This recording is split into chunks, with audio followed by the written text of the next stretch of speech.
Welcome to the Slop Farm. Enjoy the video. In this video, I will explain how to reset your Xbox Series S. To begin, power on your console and navigate to the main dashboard. From there, move to the Profile and System tab, then select Settings. Within the Settings menu, scroll down to System and choose Console Info. Finally, you will see the Reset Console option. This is your starting point for a fresh start. Once you select Reset Console, you'll be presented with two distinct choices. The first is Reset and Remove Everything, which performs a complete factory reset, wiping all data, games, and accounts. The second option, Reset and Keep My Games and Apps, reinstalls the operating system but preserves your installed content. Carefully consider which option best suits your needs before proceeding.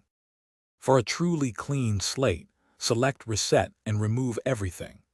This action will return your Xbox Series S to its original factory condition, just as it was when you first unboxed it. It's crucial to understand that all personal data, saved games, and customized settings will be permanently deleted. This is the most thorough way to resolve persistent issues or prepare your console for a new owner. After confirming your choice, your Xbox Series S will restart and begin the reset process, which may take several minutes. Once complete, you'll be greeted with the initial setup screen, just like when you first turned on your console.